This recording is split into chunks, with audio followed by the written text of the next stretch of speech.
It's fun to see, and this is what I hope you'll be able to understand, that some things don't need to be just overkill,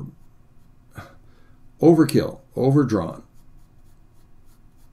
And you can sit back and have the freedom to add the detail you want instead of trying to put all the detail in there and then wondering what to do with it all and how it's going to interpret. I think some of you on the hair had that, and it's easy. The only reason I'm telling you, I'll say this over and over again, the only reason I have anything to share with you, anything to tell you, is because I've been through it all. I have done all the things I'm talking to you about. Done too much detail, had it be too confusing, not being able to get my pencil off, and all these things I had to sometimes learn the hard way, but I just felt pretty determined that I wasn't going to be stuck in that pattern forever, or I'd never be able to make a living at my art. Somewhere along the line, it's got to be able to be practical, and I've got to be able to make enough to make that possible. Okay, I don't know whether I have enough. We'll see. Now, what we're going to do is we're going to brush this. And in this case, again, the flat brush comes in very handy because I don't want to go over if I can help it. If I have no background, then I can go over, if I do by accident or it's just a matter of course, I can go over the edge.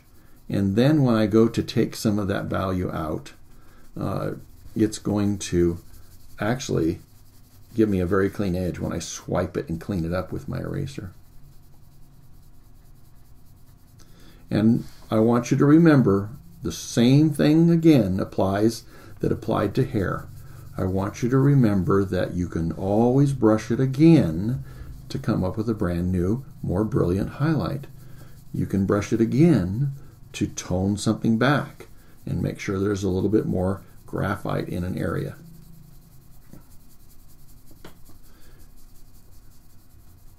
And now I forget, is it Crystal that was asking about why I didn't go to the other pencil?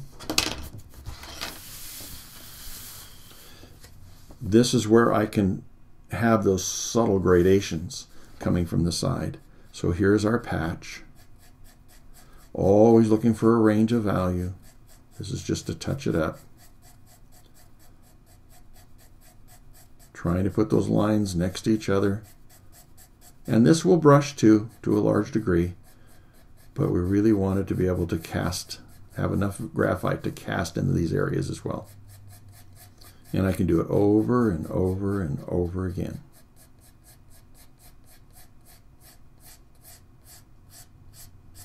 Tracking, there's your exercise again, to make sure you can come up with that clean line. Okay, so now I hope I have enough graphite on there. That's the problem with live TV. We're going to want to demonstrate something that we'll have to see if it's going to work. So now I'm going to brush it some more. Really get in there, and oh boy, don't get the ferrule dug in there though. You know, the metal part of the brush. Let's go ahead and just try to distribute that. And we won't be aware of how much there is in there until we go to remove something. So I'm just gradually increasing that tone.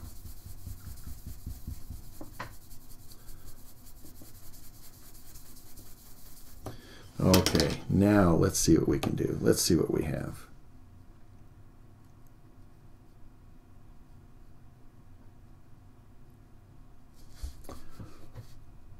Now this one is contoured. It has a gradation.